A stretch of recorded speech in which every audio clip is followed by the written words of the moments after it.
So good evening everyone. Today we will be discussing about Osh Mahotsav 3.0 scholarship test, subject physiology. There was 20 question, okay, and today we will be discussing all question one by one. So first question was, the curve shows the percentage of filter load remaining in tubular fluid at various sites along the nephron. Which curve describes the inulin? Okay, now so we had two variants. In one variant it was asked about pH, para-aminohydric acid, and in the second variant it was asked about inulin. Okay, now so we will discuss this graph. So in this graph you can see we have tubular fluid level at Bowman's capsule, means GFR. Okay, then proximal tubule, distal tubule, and in the end urine. So you need to remember the substance which are filtered. Some substance can be filtered and secreted both from the cell, and some substance which are filtered and they are completely reabsorbed. Okay, now so these three category we will have. So only filtered substances which neither absorb nor secreted. We have substances which are filtered from the glomerulus and also secreted by these cells. Some substances which are filtered from the glomerulus and they are reabsorbed completely. Okay, and in fourth category, if you want to remember, you can remember substances which are filtered and partially reabsorbed from the tubules. Okay, now so what is the substance which is filtered from the glomerulus and either it is not reabsorbed nor secreted? This is our inulin. Okay, now so this is inulin. Second one is substance filtered and also secreted from the cells but not reabsorbed. This is our PAH, para-aminohydric acid. Along with this, some drugs like furosemide, thiazide, penicillin, and organic acid and organic bases are also comes into this category. Okay, now next is substances which are filtered from the glomerulus and completely reabsorbed. These are our glucose, amino acid, and lactate. Next is substances filtered and partially reabsorbed. These will be our ions. Okay, na so SCO3, bicarbonate, urea, sodium, potassium, magnesium, calcium. All these will be our substances which are filtered from the glomerulus and partially reabsorbed. Okay, now why I am saying this? Because those substances which are filtered, neither they are reabsorbed nor secreted, they will directly go into the urine. So whatever amount will be into the will be filtered, same will be in urine. So their clearance is almost equal to the GFR. Okay, so this substance here you can see this is our GFR.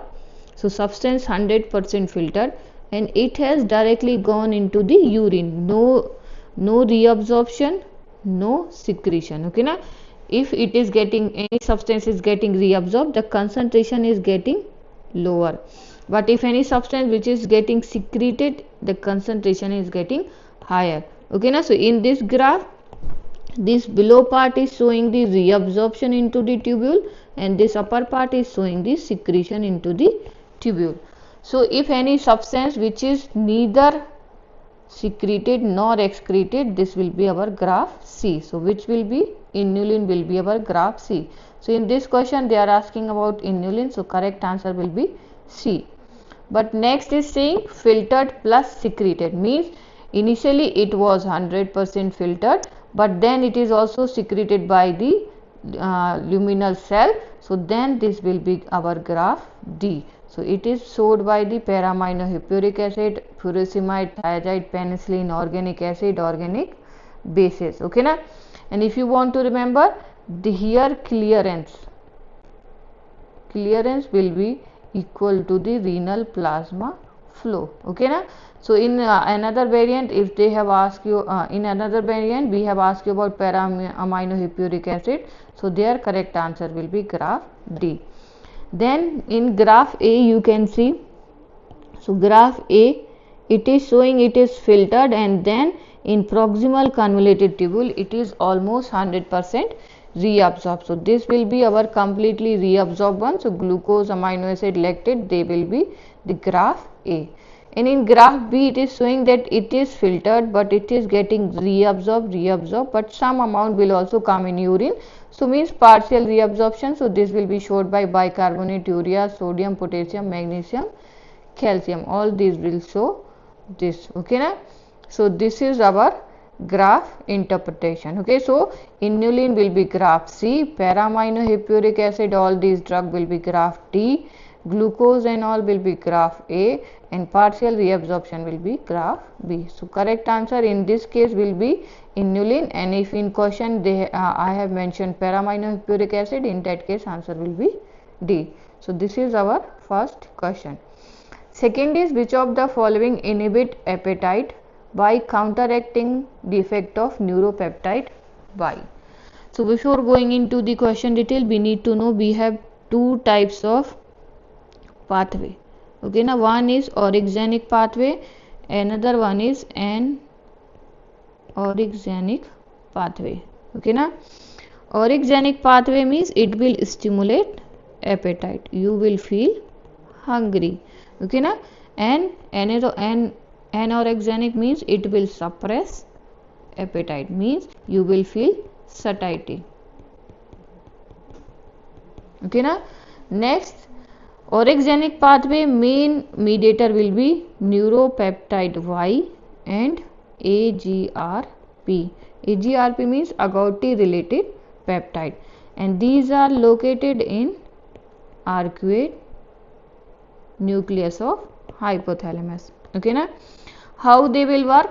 They will work by inhibiting POMC, means pro-opiomelanocortin, or CART, that is cocaine and amphetamine regulated transcript. Okay na? So they will inhibit all these, and when they will inhibit all these, they are stimulating hunger, and by stimulating the hunger centers, they are increasing the food intake. Okay na? So this is the orexigenic pathway. How anorexigenic pathway will work? Here main chemicals involved will be POMC and CART, which were inhibited by neuropeptide Y and AGRP. Location is also same, they are also located in arcuate nucleus of hypothalamus. Okay. Next is, what is their action? They will decrease the hunger and they will promote the satiety. Okay na?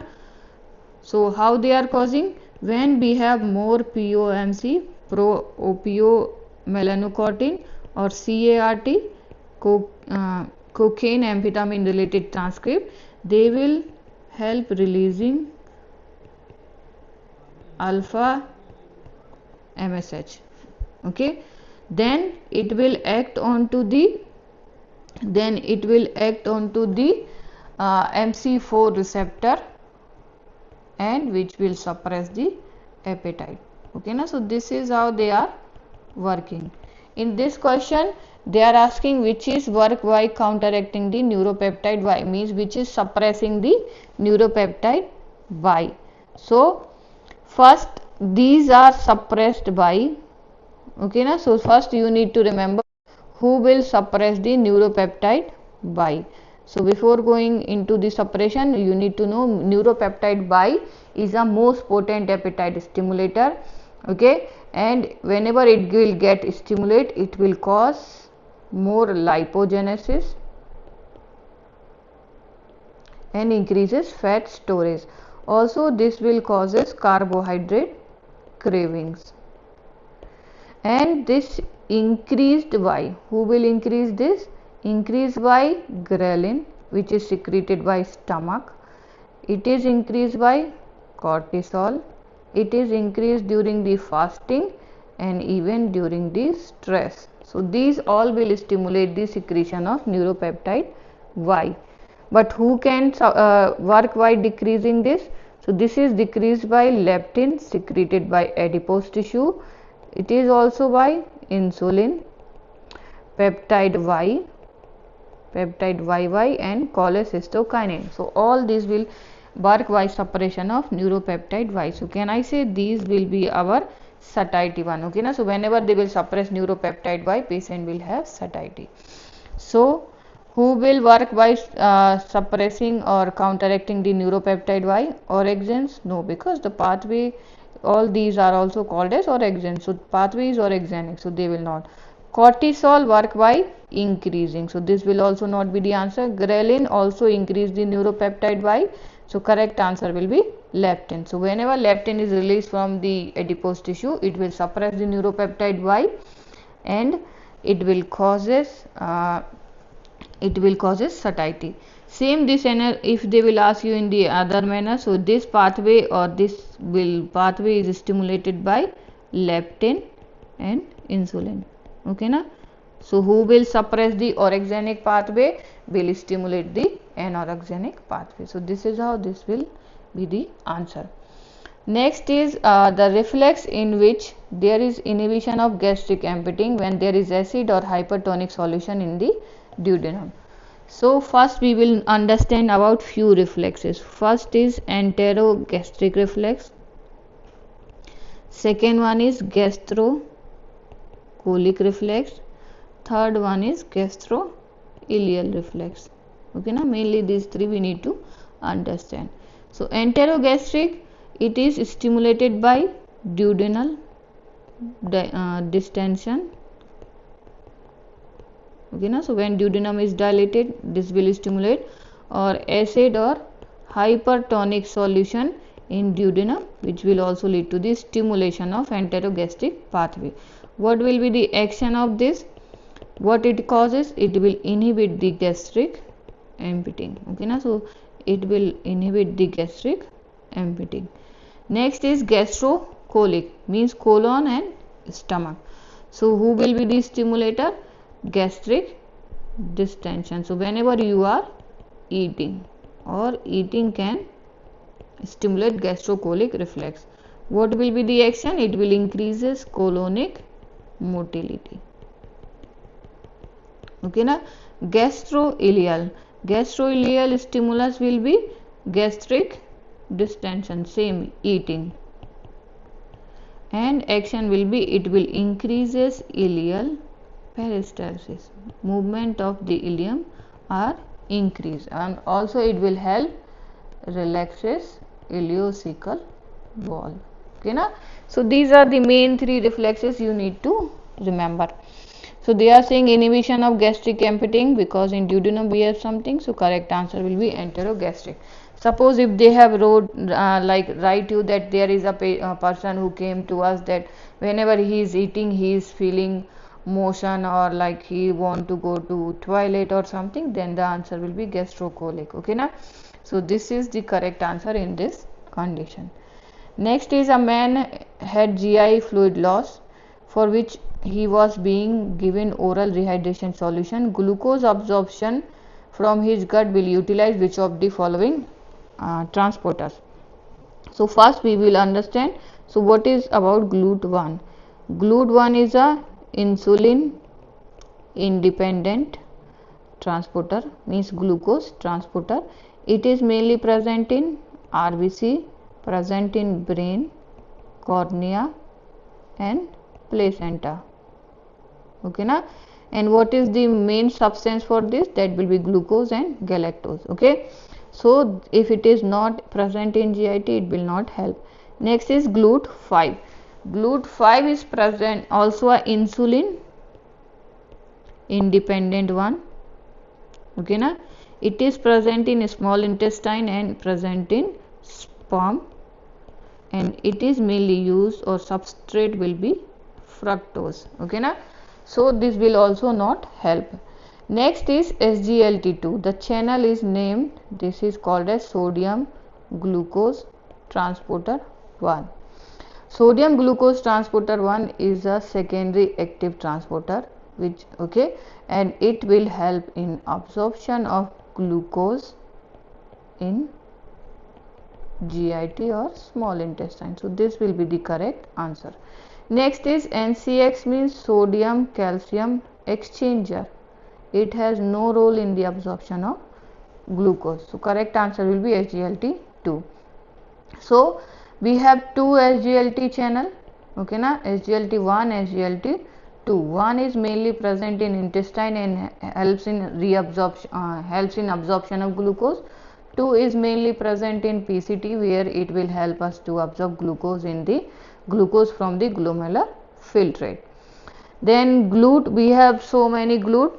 Out of this, GLUT1 we have discussed, GLUT5 we have discussed.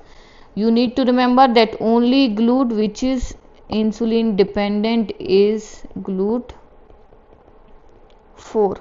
So it will help.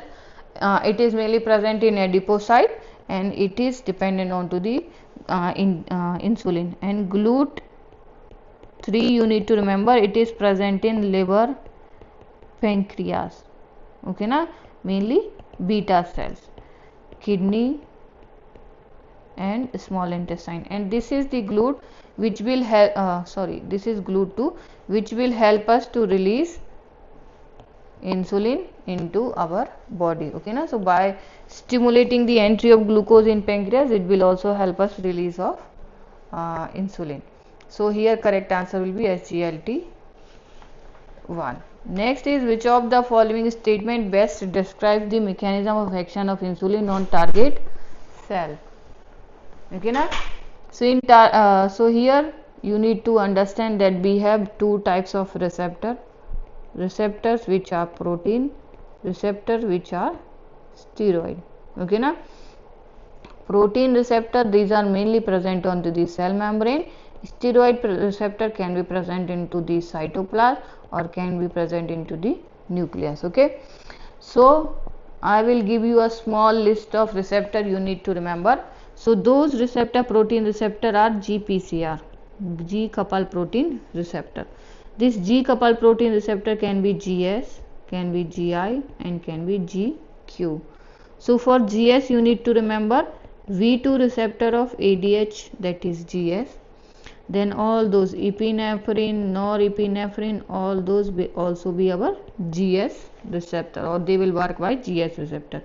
Then MSH, ACTH, then glucagon and TSH, FSH and our parathyroid hormone, all these will be our GS receptor. GI means G inhibitory, these will be our somatostatin receptor and angiotensin 2 receptor and M2 receptor of cholinergic pathway, muscarinic 2. GQ will be our releasing hormone, so thyroid releasing hormone, GnRH hormone, oxytocin, GHRH growth hormone releasing hormone, and also V1 receptor of ADH, that is also GQ. And this will CCK is also a GQ receptor. Next is receptor associated with tyrosine kinase. They will work by activation of MAP kinase and PI3 pathway. So here we have receptor hormone which will work, that is insulin and all growth factor except TGF beta. So which growth factor? IGF, insulin growth factor, epidermal growth factor, platelet derived growth factor and fibroblast growth factor. Then next, hormone work by JAK-STAT receptor, JAK kinase 1. So here these are growth hormone, prolactin and EPO means erythropoietin, thrombopoietin and leptin. All these work by JAK-STAT receptor. Other than this, you need to remember serine kinase associated one. So serine kinase 1 are TGF, transforming growth factor, and MIF, Mullerian inhibitory factor. Okay. Then in the steroid, those which are in the cytoplasm. So those hormones which work by the cytoplasmic receptor are steroid one, like estrogen, progesterone. Other than this, you need to remember glucocorticoids. Okay.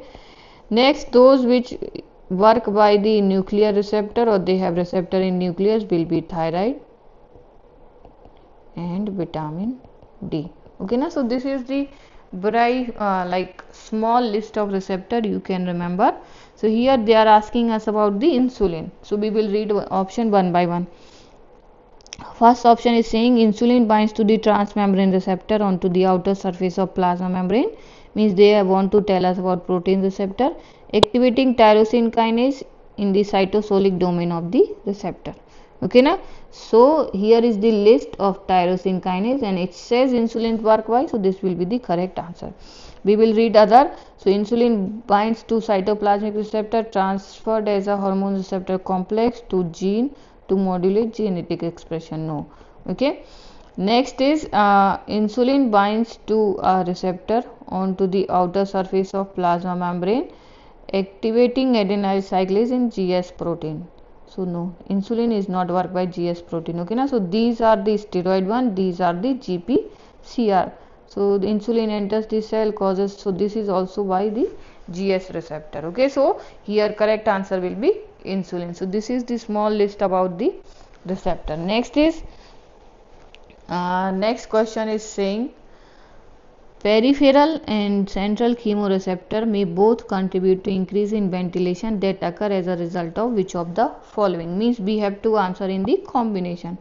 So if you know peripheral chemoreceptor, they are mainly present in aortic and carotid bodies, and these are mainly sensitive for decreased partial pressure of oxygen, especially less than 60 mmHg. Okay, na?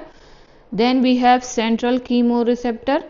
Okay, and these are mainly present in medulla, and which are showing response to the high PCO2, means hypercapnia, and CSF pH. Okay, na? So when they have less CSF pH or low CSF pH, they are getting stimulated. Okay, na? So these are the main stimulator one. Next we will read the options. So we need in combination, so both need to get activated. So decrease in arterial oxygen content can it activate central chemoreceptor? So decreased partial pressure of oxygen has less effect onto the central chemoreceptor. Decreased blood pressure, no. There is decrease in arterial oxygen tension, means decrease PO2.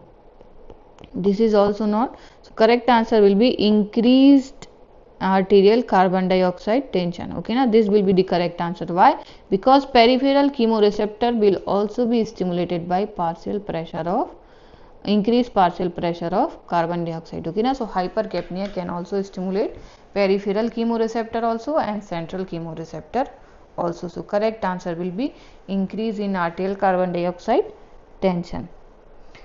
Next question is saying ventricular muscle action potential. So you need to know what is the ventricular muscle action potential. So ventricular muscle action potential, the phase 4 is saying resting membrane potential, phase 0 will be rapid depolarization, phase 1 is initial repolarization or transient repolarization, phase 2 is plateau, and phase 3 is complete repolarization. So we need to check. So in this phase 0, what channels are opening? There is opening of sodium channel. Okay, then phase 1 there is opening of potassium channel, which will cause potassium efflux. So graph is coming down, and at nearly plus 45 millivolt there is opening of calcium channel. So calcium is going in and potassium is coming out, so which will balance out the charges. That's why it will have plateau. Then after some time this calcium channel will close and long lasting potassium channel will open, and they will cause efflux of potassium, which will help us in this repolarization. So this is the graph. Now we need to read about these options. So calcium channel open in phase 2, yes. Potassium channel closes in phase 0. This is not completely correct, because it we have opening of sodium channel, but it doesn't say that all the leaky potassium channels are closed. Transient sodium channel open in phase 3. No, this is by potassium. Calcium channel closes in phase 4. They were already closed. So correct answer will be calcium channel open in phase 2. Okay. Next question is, which of the following stimuli is primarily responsible for triggering Bezold-Jarisch reflex? So what is Bezold-Jarisch reflex? So first you need to remember these. For Bezold-Jarisch reflex we have Mechanoreceptor and Chemoreceptor. They are present in infero-posterior wall of ventricle. Okay, now so they are present in infero-posterior wall of the ventricle, and these are mainly getting afferent from the unmyelinated C fibers.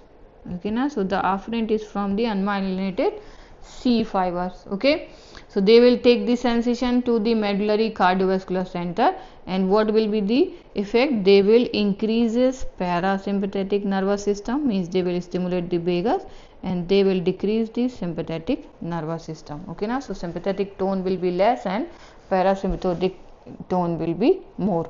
So what will be the net effect? How we will say? So it will have a classical triad, that is patient will have bradycardia, okay, na, because of stimulation of parasympathetic, suppression of sympathetic.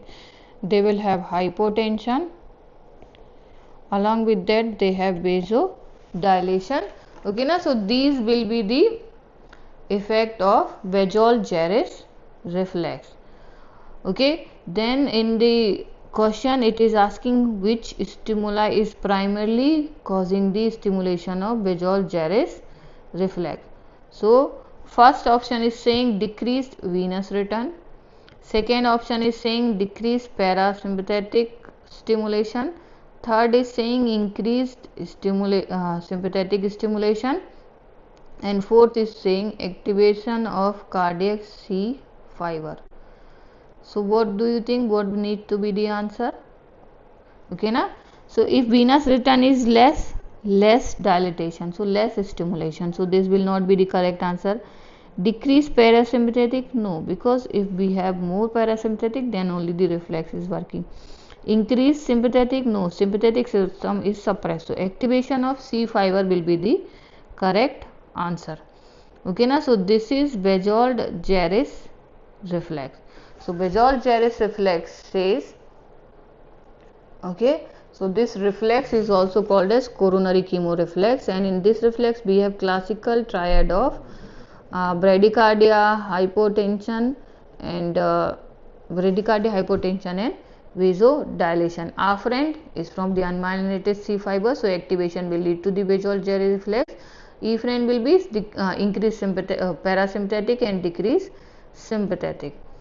Okay, plus if you want to remember, they can also lead to the apnea, which is followed by rapid breathing, plus it can also cause bronchoconstriction. So what are the triggers for this? So you can also remember trigger for Bezold-Jarisch reflex. So what will be the trigger? More level of serotonin can also lead to the stimulation.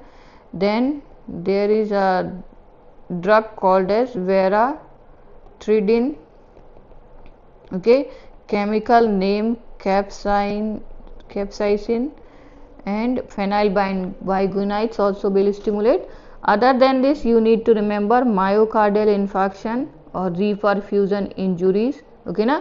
Myocardial infarction, especially inferior wall MI, will also stimulate this reflex. Then spinal or epidural anesthesia can also stimulate. Vagal syncope can also stimulate this reflex, and also it is caused by this reperfusion injuries or vigorous ventricular contraction will also lead to the stimulation of this reflex. Okay na? So this is the correct answer for this question. So activation of C fiber will help a stimulation of Bezold-Jarisch reflex. Next question is saying that 5 gram mannitol was injected IV. 40% of mannitol is excreted. After equilibrium, plasma concentration of mannitol is 30 mg/%. What is the ECF? Okay na? So first we need to understand what amount of mannitol remain in the body. Okay na? So we have given 5 gram, and out of which 40% of that 5 gram is already eliminated. So 5 gram minus 40% of 5 gram nearly will be 2 gram. So the total will be 3 gram remain in body. So if I will convert this into milligram, it will be 3000 milligram. Now what is the plasma concentration? 30 mg/%. So this will be 30 milligram per deciliter. So ECF volume formula is retain or remaining amount of substance in body divided by plasma concentration. So what is the remaining amount? 3000 milligram. What is the plasma concentration? 30. So 30 milligram per deciliter. So milligram will cancel out. So the end result will be in deciliter. So it will be 100 deciliter. 100 deciliter means it is almost 10 liter. Okay now, when we will convert deciliter into the liter, it will be 10 liter. So correct answer will be 10 liter. Next question, a healthy 22-year-old female medical student with normal kidney decreases her sodium intake by 50% for period of 2 months. Which of the following parameter is expected to increase in response to reduce the sodium intake? Okay na, so whenever we are taking less sodium, okay na, osmolarity will be less. So there will be more diuresis.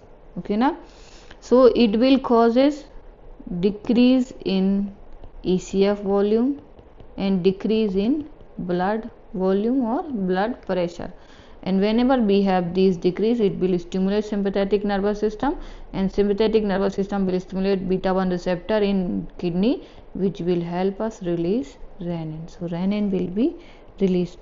Why not ANP? Because ANP released in response of more blood volume, because it will cause natriuresis. Extracellular fluid volume. If we already have more ECF, for getting more ECF we need equal amount of sodium, then water will be absorbed. Arterial pressure will be less. Okay na, so sodium and these will be less. So what will be increase? Increase will be renin. Okay, so this will be the correct answer.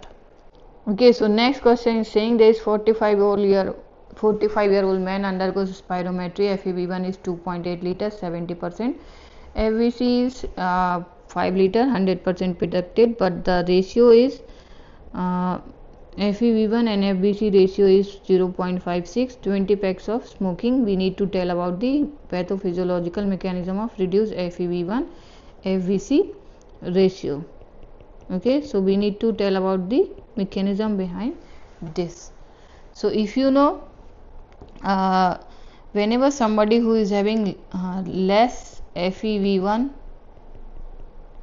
FVC ratio, generally it is more than 70%, but in this case it is 56%, means it is reduced, plus he is smoking, means it is taking us towards the obstructive lung disease, means COPD, and in this condition we have problem with the expiration difficulties, or patient is have expiration problem.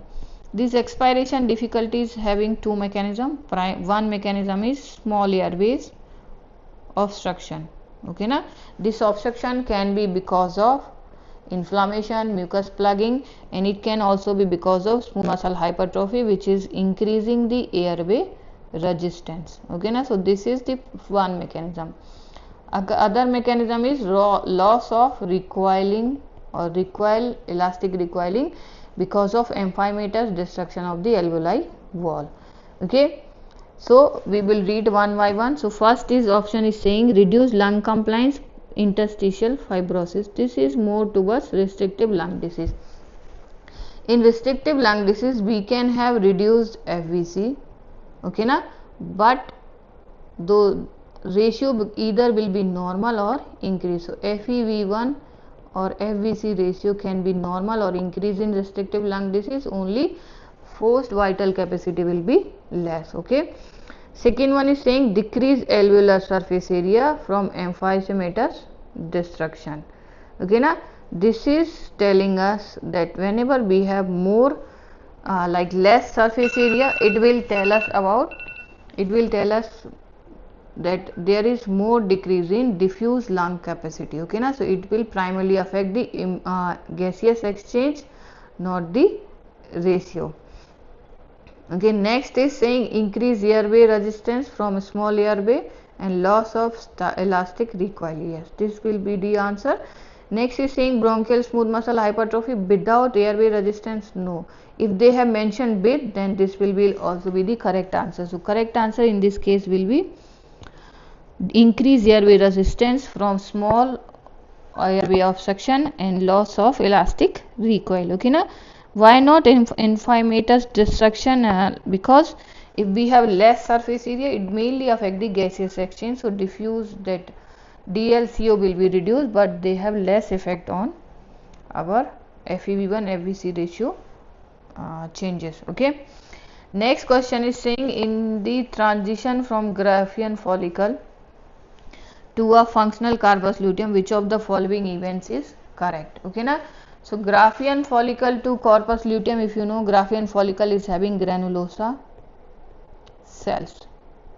Okay na, these granulosa cells are having receptor LH, luteinizing hormone receptor. Okay na, and these receptors are stimulated by FSH, follicle stimulating hormone. So whenever we are having LH surge, this luteinizing hormone will bind to these receptor and lead to the formation of corpus luteum by ovulation. Okay na, so this is called luteinization, and it will help us formation of progesterone from the corpus luteum. Okay, estrogen receptor in granulosa cells, yes, they are present, but they are mainly present in early follicular stages. Okay na, so they will help in the maturation of follicles, or I can say proliferation follicles and aromatase synthesis from the follicle, but not for the formation of corpus luteum. Okay na, next option is saying begins. Okay, theca cell begin to express, no, granulosa cell begin to express progesterone receptor. This will also be the correct answer, because these will convey into corpus luteum and then they will start producing progesterone. So correct answer will be, it will express more LH receptor from the stimulation of FSH receptor, and whenever LH hormone will come, they will bind, they will lead to the luteinization and form the functional corpus luteum. So this is the next answer. Next is oxygen hemoglobin dissociation curve shifts to the right all except. Okay, so we have hemoglobin dissociation curve. It says it is sigmoid curve. It can shift to the left, it can shift to the right. So whenever it is shifting to the right, means tissues are getting more oxygen, but whenever graft is shifting left, means this hemoglobin is having high affinity for oxygen, so tissues are getting less oxygen, means more oxygen is bind to the hemoglobin. So when we have right shift, in cases like patient is having more carbon dioxide, hypercapnia, less pH, okay na, acidosis will also lead to the right shift. More 2,3 BPG will also lead to the right shift. Okay na, exercise will also lead to the right shift, and temperature, increased temperature, hyperthermia will also lead to the right shift. Left shift we will see in patient where we have less carbon dioxide, less temperature, means hypothermia, less 2,3 BPG, and more pH, means alkaline pH, and in patient like fetal hemoglobin is having high affinity, and carbon monoxide poisoning will lead to the left shift of the hemoglobin dissociation curve. So what is the first option is saying? Diabetic ketoacidosis means acidosis. Yes, it will lead to the shift to right. High altitude, yes, because hypercapnia. Anemia, yes, because they are having less RBC, so they will bind more to this. So blood transfusion will not shift curve to the right side. Okay na? Why? Because whenever we are storing blood for longer time, they have less amount of 2,3 BPG, and less 2,3 BPG can lead to the shift to left, not to the shift to right. So in shift to right you can also write anemia, high altitude, all these will also lead to the shift to right, and blood transfusion will lead to the shift to left. So this is the next answer. Next is saying all of the following mechanoreceptor function pair is correctly matched except. So if you know, we have two types of receptor. They are divided into superficial receptor and they have divided into deep receptor. Then they have slow adapting and rapid adapting. Same in deep, we have slow adapting and rapid adapting receptor. Okay na? So superficial slow adapting receptors are Merkel cell, okay na, or Merkel disc, and rapid adapting is Meissner's corpuscle. Slow adapting and deep receptors are Ruffini endings, and rapid and deep receptors are Pacinian corpuscle. Okay, if you know Merkel disc is present in fingertips more. Okay na, Merkel disc is present in fingertips more, superficial skin, and it will sense braille. It is used for the braille, 2-point discrimination, steady pressure, all those. Okay, Meissner's, it is also present in fingertips and it is for topo diagnosis, texture, light touch, low frequency vibration. Pacinian, it is present in deep skin and joint. It is for deep pressure, high frequency vibration. Ruffini, it is present in deep skin joint. It is for sustained pressure and stretch, which will provide. So Pacinian provides vibration and deep pressure. Yes. Meissner's is for fine touch and texture. Yes. Ruffini endings is for skin stretch and sustained pressure. Yes. Free nerve endings for 2-point discrimination. No, it is by the Merkel cell. Free nerve endings are mainly slow adapting, and these are sensing pain, temperature, and they can also sometimes sense crude touch and pressure. Okay na? So which one will be the incorrect pair? The incorrect pair will be free nerve ending. So this will be the correct answer. So in this case, correct answer will be option D. Next is, which of the following can cause increase in growth hormone level in blood? Okay, so we have some stimulator of growth hormone which will increase the growth hormone, some will decrease the growth hormone. So who can increase the growth hormone? First, hypoglycemia can lead to the increase in growth hormone level. Next is exercise, fasting, NREM, sleep. Which phase? Phase 3 and phase 4 will have more growth hormone. When you are taking protein rich food, that will also stimulate. Stress will also stimulate growth hormone. Glucagon will also stimulate, and ghrelin will also stimulate growth hormone. What are the factors which will decrease? So hyperglycemia will cause decrease in growth hormone. Aging will also causes. Cortisol, steroid, all those steroid hormone, steroid drug will decrease. When we have more insulin growth factor 1, this will also decrease. In REM sleep, we will have less growth hormone, and patient with sedentary life and obesity will also have less growth hormone. So here we need to check about the increase. So cortisol, it is decreasing the growth hormone. Hyperglycemia is decreasing, and methylprednisolone is a steroid drug which is also decreasing. So correct answer will be hypoglycemia. Next is least frequency of basal electrical rhythm is seen in. So we need to tell about the basal electrical rhythm. Okay na, so who will have less basal electrical rhythm? So you need to remember the correct sequence of basal electrical rhythm. It is basal electrical rhythm, it is maximum in duodenum, then jejunum, then comes ileum, then comes stomach, and in the last we have colon. In duodenum it is 20 cycles per minute, in jejunum it can be 9 to 11 cycles per minute, in ileum 8 to 9 cycles per minute, in stomach we have 3, and colon it will range between 2 to 6. So out of all these, stomach will have very less BR basal electrical rhythm, which is only 3. So this will be the correct answer. Which substance is most likely to increase in rods of retina during the light when the light is turned on? So here you can see we have rhodopsin.